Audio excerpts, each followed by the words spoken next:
జగద్గురువులైనటువంటి మాతా జైనమ్మాజీ సమేతంగా ఉన్నటువంటి శ్రీ శ్రీ శ్రీ శ్రీ కమలీ బాబా గురుదేవుడి పాదార విందములకు వేల వేల కోటుల నమస్కారములు చెల్లిస్తూ ఈరోజు దయప్రసాదిక పఠనమునందు మనము చదువుకుంటూ నిత్యపారాయణం చేయుచున్నాము.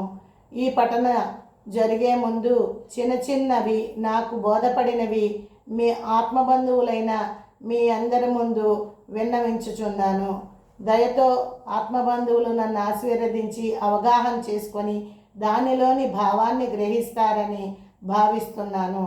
బాబాజీ మానవోద్ధరణకై మానవులను మలిన మానవులను మహామానవులుగా దివ్యమానవులుగా చేయుట నిమిత్తమై బాబావారు అనేక కష్టాలను ఓర్చి ఆయన మానవులందరినీ ఉద్ధరించటం కోసమే ఈ దైవప్రసాదిక ఆత్మవిద్యను ఇందు రచించి మనకి సులభ మార్గంలో ఆత్మ అంటే ఏంటి, ఆ పరమాత్మ అయిన సప్రకాశాన్ని మనం ఎలా చేరాలి అనే విషయాన్ని పరిపూర్ణంగా విశదం చేశారు.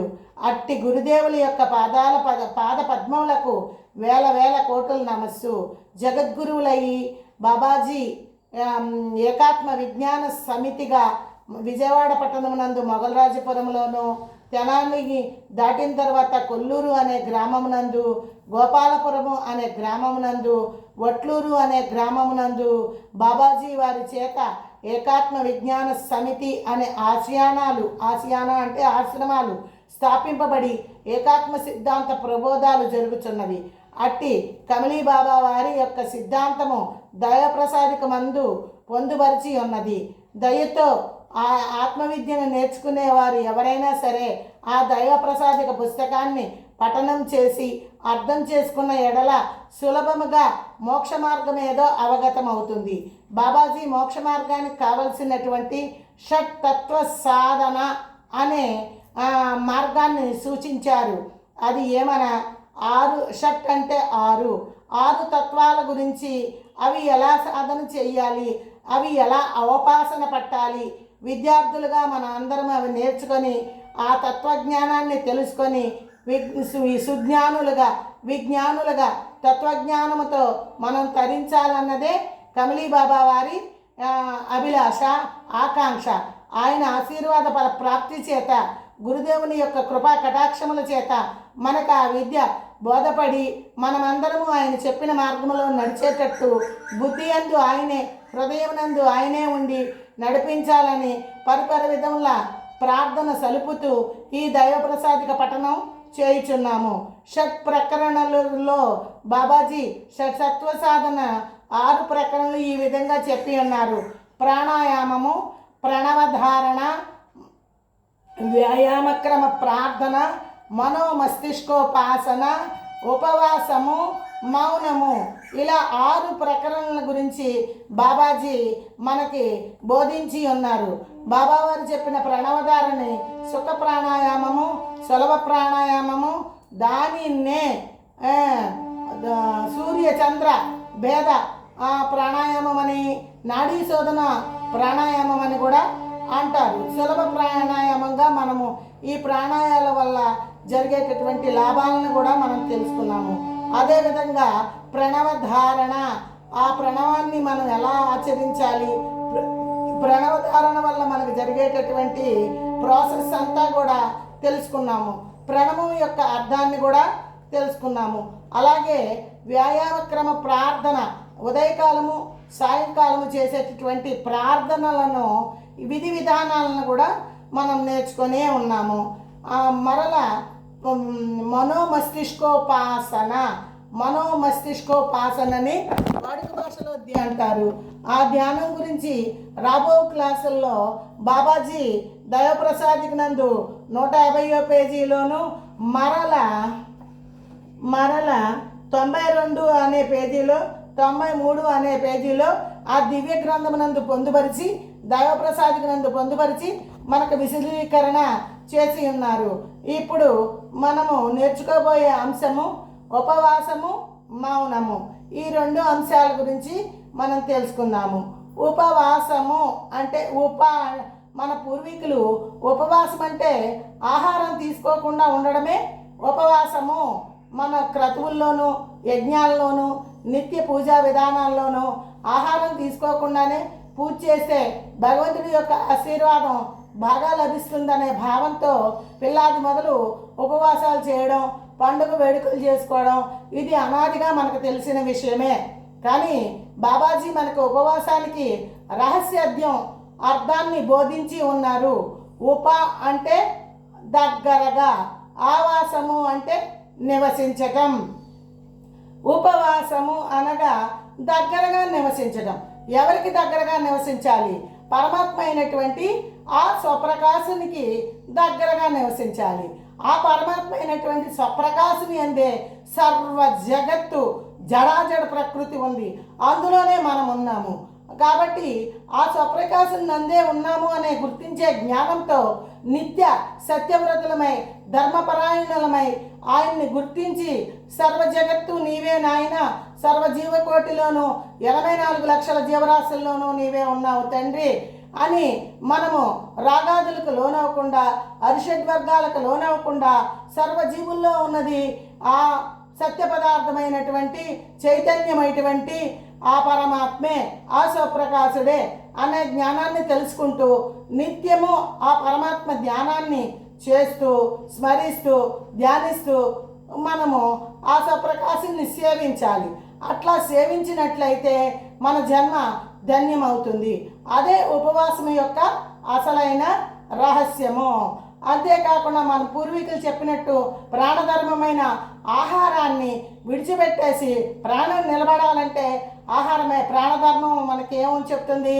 ఆకలి దప్పులే ప్రాణధర్మము. ఆకలి ఉన్నా కూడా తినకుండా దాని మీద భ్రాంతితోటి అటు చూస్తూ ఇటు చూస్తూ నేను ఉపాసాలు ఉన్నాను అప్పుడు ఏముంది లాభం? ఏమీ లేదు. ప్రాణధర్మం నిలబెట్టడం కోసం శరీర ధర్మంగా ఎంత తీసుకోవాలో అంత కోరిక లేకోకుండా దొరికింది పరమాత్మ ప్రసాదమని సేవించి ఆ పరమాత్మ యొక్క లీలల్లో మనందరము తరించడమే. అదే ఉపవాసానికి అసలైన అర్థము. మరి యొక్క ప్రకరణ అయినటువంటి మౌనము. మౌనము అంటే మాట్లాడుకోకుండా ఉండడమే మౌనము. ఎలా మాట్లాడుకోకుండా ఉండాలి? మనసులో ఆలోచనలు అనేక రకాలైన ఆలోచనలు మాట్లాడుకోపోయినా సరే గతం గుర్తొస్తూ ఉంటుంది, లేకపోతే భవిష్యత్తులో ఏం చేయాలి అనే నిర్ణయాలు చేసుకుంటూ లోపల ఏదో ఆలోచనతో పరిగెడతానే ఉంటుంది. ఈ మౌనాన్ని మన పూర్వీకులు 3 మౌనాలు ఉన్నాయని చెప్తారు. ఆ 3 మౌనాలలో వాగ్మౌనము. వాక్కుని ఎంతవరకు ఉపయోగించాలో అంతవరకే ఉపయోగించాలి. ఎక్కువ తక్కువగా మాట్లాడకూడదు, ఎట్లా పడితే అట్లా మాట్లాడకూడదు. సమయస్ఫూర్తిని అవగాహనని పెంచుకొని సమయాలను బట్టి విచక్షణతో మాటలు జాగ్రత్తగా పొదుపుగా మాట్లాడాలి. అలా మాట్లాడటం కూడా వాక్మౌనం కిందే వస్తుంది. అసలు మాట్లాడుకోకుండా ఉండడం కూడా వాక్మౌనం కిందే వస్తుంది. మనం నోటితో మాట్లాడకుండా మనసుతో అనేక రకాల ఆలోచనలు చేస్తే అది మౌనం కింద రాదు. కాయా మౌనం అని కూడా చెప్తారు. ధ్యానం చేసేటప్పుడు జపం చేసేటప్పుడు నిశ్చలమైన మనస్సు కోసం మనం కాయా మౌనాన్ని కూడా ఉంచాలి. కాయము అంటే శరీరము. కొంతమంది మాట్లాడకుండా నోటి మౌనంగా ఉండి చేతులతో సైకిల్ చేయడం, లేదా శరీరంతో అవయవాలతో వాటి యొక్క సమయ సందర్భాన్ని బట్టి వాటిని సంజ్ఞా శాస్త్రం ద్వారా సైకిల్ ద్వారా చెప్తూ ఉంటారు. జపతపాలప్పుడు ఏకాగ్రత అలా చేసినా కూడా పోతుంది. తపం చేసినా అలా చేస్తే తపం ఫలించదు. జపం చేసినప్పుడు అలా చేస్తే కూడా జప ఫలితం మనకు అందదు. అందువల్ల శరీరాన్ని మౌనంగానే ఉంచాలి. జపతపాలప్పుడు కూడా కాయా మౌనంతోనే ఉండాలి. అందువల్ల అది కాయా మౌనాన్ని ఎలా ఉంచుకోవాలి అన్నది విధి విధానం తెలియపరుస్తుంది మనకి. 3వ మౌనం మనోమౌనము. ఇందాక నేను చెప్పా, వాక్కుని అదుపులో ఉంచుకొని మాట్లాడకుండా నోటిని మూత పెట్టుకుని తాళం వేసుకున్నప్పటికీ మనసు అనేక అనేక వేగాలతో సంకల్ప వికల్పాలు చేస్తూ పోతూ ఉంటుంది. అట్లా ఉంటే అది మనోమౌనం అవ్వదు. మనస్సును కూడా నిశ్చల స్థితిలో సంకల్పరహితంగా వికల్పరహితంగా ఉంచాలి. దానికి సులభమైన మార్గం ఏంటంటే మనసు గుర్రం వలె పరిగెత్తకుండా గాలి కన్నా వేగంగా పోతుంది. మనం ఇక్కడే ఉన్నాం, ఆ బిడ్డ ఎక్కడో బొంబాయిలో ఉన్నాడు, ఆ పిల్లోడు ఏం చేస్తున్నాడు అంటే మనసు బొంబాయిలో ఉన్న పిల్లవాడి దగ్గర ఉన్నట్టే లెక్క. అలా కాకుండా మనసుని నిశ్చల స్థితిలో పరమాత్మ సన్నిధిలోనే ఆ పరమాత్మనే గుర్తించేటట్టుగా ఉండాలి. చంచలతత్వం పోగొట్టాలి అని అనుకున్నప్పుడు మన పూర్వీకుల చేత చెప్పబడినట్లుగా మంత్రోపాసన ఉపదేశము గురువుపదేశము అని చెప్పి గురువుల ద్వారా ఒక మంత్రాన్ని ఇస్తారు. ఆ మంత్రం ఇన్ని వేల సార్లు చేయాలమ్మా, రోజుకి ఇన్ని 100 సార్లు నువ్వు జపించాలి అని చెప్తారు. అట్లా చెప్పడం వల్ల మనసు నిశ్చల స్థితికి వస్తుందని చేయగా చేయగా చేయగా ఇవి తినగా వేము తీయనుండు అనగా అనగా రాగము కమ్మగుండు అన్నట్లుగా ఆ జపం చేయగా చేయగా చేయగా మనసు నిశ్చల స్థితికి రావడానికి అవకాశం ఉంటుంది. అందువల్ల మన గురుదేవులైనటువంటి కమలీ బాబా వారు తారక మంత్రం లాగా స్వప్రకాశ పాహిమం స్వప్రకాశ రక్షమం అనే మంత్రాన్ని మాలా మంత్రంగా ఇచ్చి, లేదా స్వప్రకాశ సర్వ సంపూర్ణం భవతి, ఆ పరమాత్మ అయినటువంటి వాడు సర్వ జగత్తు సర్వ విశ్వము మొత్తము నిండి నిమిడీకృతమై ఉన్నాడు, స్వప్రకాశ సర్వ సంపూర్ణం భవతి అనే మంత్రాన్ని మనకి ప్రబోధం చేసి ఉన్నారు. ఎవరైతే స్వప్రకాశాన్ని ఆశ్రయిస్తారో జన్మ జన్మల కర్మల నుండి తప్పింపబడతారు. ఇది గురువు ఆశీస్సులతోటి మనకు అందినటువంటి మహామంత్రాలు, దివ్య మంత్రాలు. ఏ మంత్రాన్నైనా తీసుకొని స్వప్రకాశ పాహిమం స్వప్రకాశ రక్షమం అదైనా చేయొచ్చు, లేదా స్వప్రకాశ సర్వ సంపూర్ణం భవతి, స్వప్రకాశ ఆశ్రయేణ సర్వ పాపాలు పోతాయి అనే భావంతో మనం గుర్తించి ఆ పరమాత్మని అలా జపించుకుంటూ కొన్ననాళ్ళు జరిగిన తర్వాత మనసు నిశ్చల స్థితికి ఆది బుద్ధి యొక్క ఆధీనంలోకి రావడానికి అవకాశం ఉంటుంది. చంచలతత్వం పోవటానికి అవకాశం ఉంటుంది. ఇదే మౌనం యొక్క 3 మౌనాల యొక్క రహస్యము. దీనివల్ల మనకు ఉన్నటువంటి వేతనలన్నీ పోయి మనం ఏ కార్యక్రమం చేయాలన్నా ఏకాగ్రతతో చేయగలుగుతాము. చంచల స్వభావ తత్వం పోతుంది. ఎప్పుడైతే ఏకాగ్రత కుదురుతుందో ఏ పని చేసినా అది సఫలీకృతమయ్యి అందరినీ ఆనందపరచగలుగుతుంది. మనకు కూడా చిరాకులు కోపాలు అలాంటి గుణాలకు అతుక్కోకుండా కూడా మనం ఉంటాము. ఇది బాబాజీ మనకి ఇచ్చినటువంటి వరదానము. 6 ప్రకరణలు. ఇకపోతే మనం చెప్పుకోవాల్సింది చదువుకోవాల్సింది మనోమస్తిష్కోపాసన. తర్వాత ఆ క్లాసుల్లో మనం దాని గురించి వివరించుకోగలుగుతాము. ఇప్పుడు మీ అందరికీ ఆత్మబంధువులైన మీ అందరికీ చిన్న మనవి, నాకు తెలిసినటువంటి ముద్రను ఒకటి మీ ముందు తెలియపరుస్తున్నాను. బాబాజీ ధ్యానమునందు కానీ వ్యాయామక్రమ ప్రార్థన నందు, ధ్యానము అంటే మనోమస్తిష్కోపాసన, వ్యాయామక్రమ ప్రార్థనలో కూర్చునేటప్పుడు వజ్రాసనము, ఈ ముద్ర బాబాజీ చూపిస్తారు. ఈ ముద్ర అనేది ఆది ముద్ర అంటారు. ఈ ముద్రను కూడా ఆది ముద్ర అనే అంటారు. అటువంటి ముద్రలో మరొక రకమైన ముద్ర ఈ ముద్ర. దీనిని చిన్ముద్ర అంటారు. యోగులు, ఋషులు, ధ్యానులు ఈ ముద్రనే పెట్టుకొని ధ్యానం చేయటం కానీ తపస్సు చేయటం కానీ చాలామంది ఈ ముద్రనే ఉపయోగిస్తారు. దీన్ని చిన్ముద్ర అని అంటారు. మనం ఇదివరకే ఈ హస్తంలో ఉన్నటువంటి 5 వేళ్ళు యొక్క నాడుల గురించి పంచభూతాల నుంచి ఈ వేళ్ళు గ్రాహ్యమయ్యేటటువంటి శక్తి, ఇది ఆకాశతత్వం నుంచి వచ్చేటటువంటి శక్తిని అందుకునే నాడి ఈ బొటని వేలు. అలాగే అగ్నితత్వం నుంచి వచ్చే శక్తిని అందుకునేది చూపుడు వేలు. అలాగే వాయుతత్వం నుంచి అందుకునే శక్తి మధ్యవేలు. పృథ్వీతత్వం నుంచి అందుకునే శక్తి ఉంగరపు వేలు. జలతత్వం నుంచి అందుకునే ఆ శక్తి అందుకునేది చిటికెన వేలు. ఇలా పాంచభౌతిక శక్తులను ఈ వేళల్లో అందుకునే నాడులు ఉన్నాయి. మన శరీరంలో అనేక రక్తనాడులు, వాయునాడులు వేల సంఖ్యలో ఉన్నాయి. ఉదాహరణకి మనం ఆహారం తీసుకునేటప్పుడు పొలమారినప్పుడు కూడా ఆ నాడులు శ్వాస నాళానికి దగ్గరగా మంచినీరు చుక్క కానీ ఆహారపు తునక కానీ వెళ్తే పొలమారుతాము. అలాగే వాయునాళాలు, రక్తనాళాలు అనేక వేల నాడులు మన శరీరంలో కూడుకొని ఉన్నాయి. ఈ నాడులు ఈ విధంగా ఉంటాయి. ఇప్పుడు మనం యోగాలో చెప్పుకునేటప్పుడు అలా చెప్తాము. ఇప్పుడు ఆధ్యాత్మికంగా మనం చెప్పుకునేటప్పుడు ఆకాశతత్వం కలిగినటువంటి ఈ బొటన వేలిని ఆ పరమాత్మగాను, చూపుడు వేలిను జీవాత్మగాను లేదా ఆత్మగాను, జీవాత్మను పరమాత్మతో కలియటము. యోగము అంటే కలయిక, కూడిక, కలుపుతున్నాము. ఇక్కడ జీవాత్మని పరమాత్మతో కూడిక చేస్తున్నాము. అలా చేసిన ముద్రని చిన్ముద్ర. సచ్చిత్ ఆనంద స్వరూపుణ్ణి దర్శించడానికి చిన్ముద్రలో యోగులు తపస్సు చేస్తారు. ఇక ఈ 3 వేళ్ళు ఇలా వెలుపలకు ఉండడానికి దానికి అర్థం ఏం చెప్తారు అంటే సత్వ, రజో, తమో ఈ 3 గుణాలని వదిలేశాం నాయన. మేము సత్వగుణాన్ని వదిలేశాం, రజోగుణాన్ని వదిలేశాం, తమో గుణాన్ని వదిలేశాం.